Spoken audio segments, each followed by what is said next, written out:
buckle up. This is going to be a long one. Yo, it's Minato Namikaze from Team Black Rose.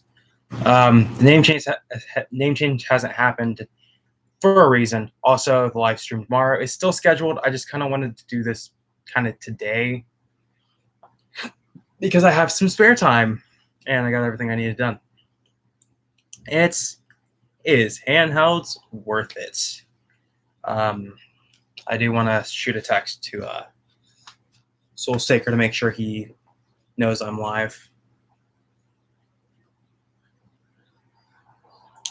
And because this is live, it's not as professional as my usual when I actually record kind of things, where I won't check my phone or anything. So I do want to make that clear.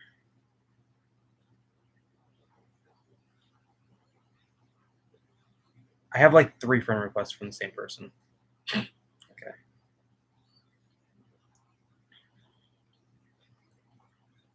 Yo, what's up, man? All right, I was getting ready to shoot you a text. Okay.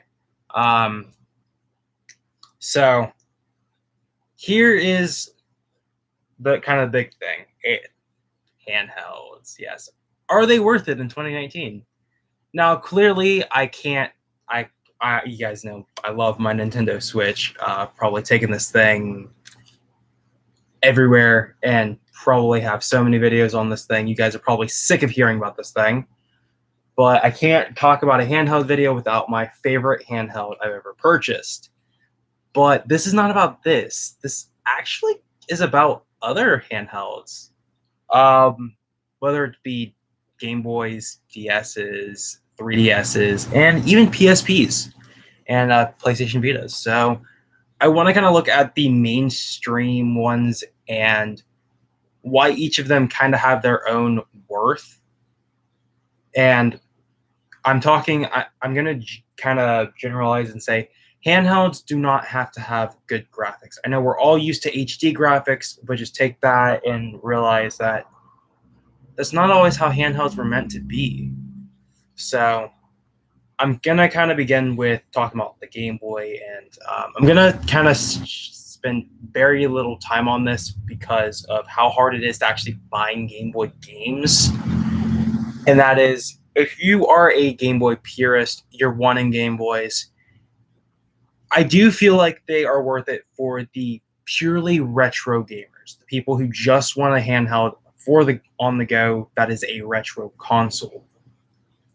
Is that the best place to play retro games? No. Actually, the Game Boy Advance is actually probably my more heavily talked about, but the reason I'm not too heavy on those is because there's other ways to get those experiences, be it emulators on your phone. So technically, no, getting something like that is not worth it. But let's move on to something that is worth it. The PSP. These are so worth it. I can't tell you how many fun games are on the PSP. Now, I'm not gonna say that Vita is a good option. I actually would probably recommend the PSP over the Vita personally, if you're into the whole retro gaming. But if you're looking for something with really good quality of video content or gaming content in general, the PS Vita's got a pretty good library of games. PlayStation exclusives like God of War is on the PS Vita. You can get Dante's Inferno as well, which is an amazing game, and I recommend it to anyone who has a PSP. If you can find a copy of it, though, be wary. They are expensive. But there are PSP games kind of scattered all over the market. Like, you can find them a lot and very easily at pawn shops. So the games, not the PSPs. For some reason, PSPs have been kind of shy recently. But this is actually my personal PSP. I don't have my charger.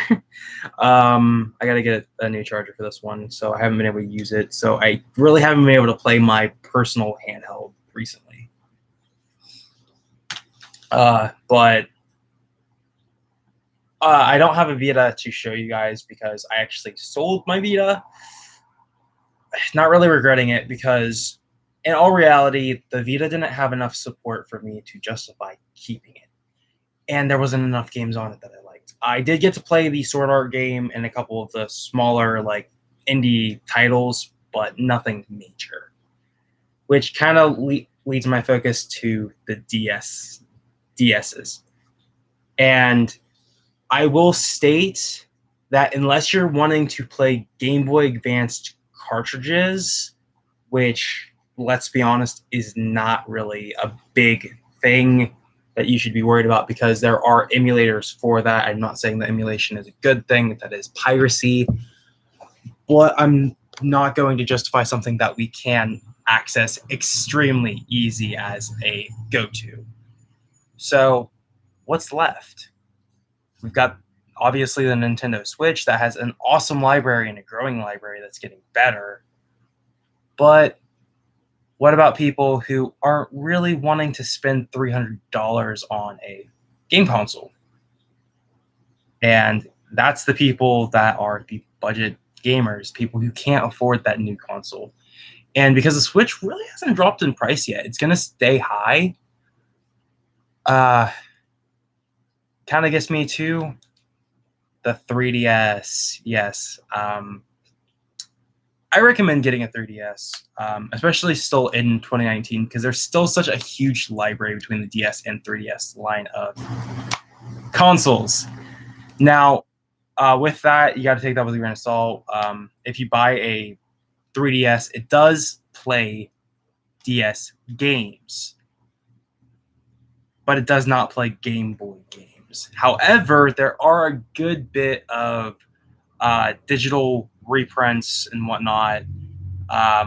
Virtual Console is still a thing on here, which sadly I'm missing on the Switch because they don't have that. But this was like the last use of the Virtual Console, and this was actually the console that the handheld that they gave the most support, surprisingly, because the Wii U did kind of bad, and it's kind of sad.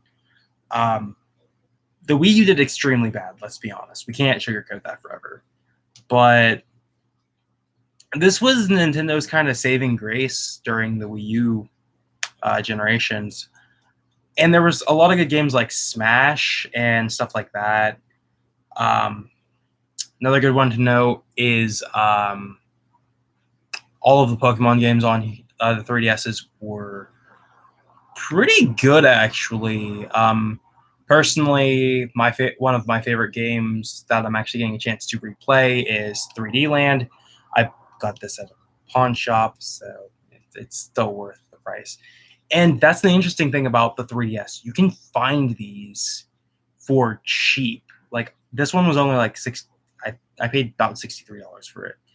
But for the if you're wanting something with a bigger screen with a high processor, because this actually has one of the better processors, because this is the new 3DS. You can tell because of the removable faceplate and whatnot, interchangeable faceplates, I should say, because you can interchange these with other faceplates you can purchase. I'm only going to end up using the Mario one for right now. I may get another one. I'm kind of hesitant on getting another faceplate for it, because actually the Mario one was the one I actually wanted originally, and then I just kind of didn't get the 3DS, new 3DS, and then I ended up having just a regular 2DS because it was more cheap. Speaking of the 2DS, I don't recommend it now, but there are places you can find them for like $40. So used, obviously, not new. But new, they go for about $80, whereas the new 3DS XLs go for about $180, I think, something like that. So it's definitely worth a look. Another key thing to note is when you buy something like this, the new 3DSs and the new 3DS XLs did not come with SD cards and did not come with an AC adapter. What's that mean? You can't charge the bastard if it died. That was a thing. That was a problem. And when it came to the 2DS XLs when those came out, it was worth it. It definitely made it kind of worth purchasing one of these. But for the sake of just something I'm gonna have fun playing, I wanted another handheld, obviously because I am a very busy person and handheld consoles are like awesome. It gives me access to a lot of older games, and that's kind of what this main focus is going to be.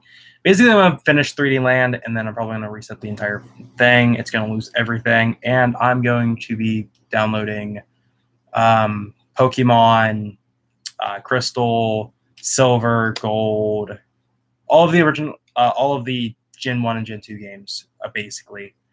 And I'm going to be playing Conquest. I may end up picking up Birthright as well, and maybe Smash, but just the genuine kind of possibilities with these. Like, I can even get Link's Awakening and Kirby, so I'm thinking about picking those up as well. They're like $10. It's already going to be spending 60 on 3 games, so I don't know yet.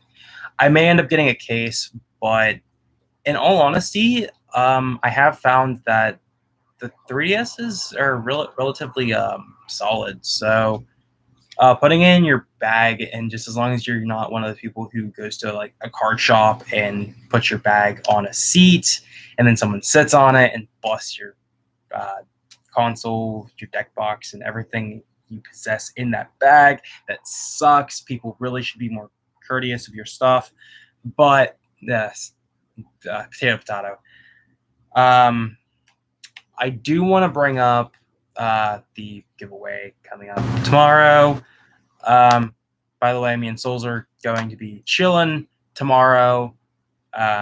So probably going to end up recording and vlogging throughout the day while I'm chilling with him. Hopefully I can talk him into vlogging with me. You got Birthright, I'ma end you with that. Or other one like contest. I don't have Conquest. I don't have Birthright. I'm thinking about getting Birthright, and then because I if I'm not mistaken, you have to beat both in order to play the additional story or understand what's going on in the additional story or something like that. So I kind of want to make sure I play both.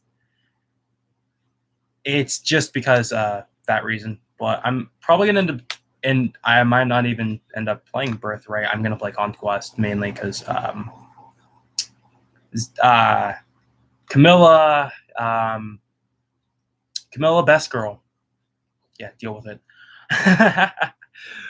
But I want to thank you guys so much for watching. Comment, like, subscribe, hit that bell notification, do all that sorts of shit.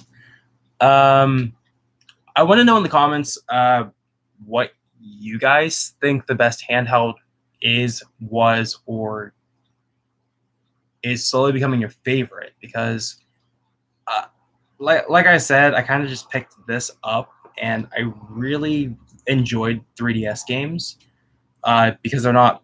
It's not about the graphics or the like hours spent on it. Because the 3DS is something that honestly, the games are just something you should be able to play for like 15-20 minutes and then put down and go do something else.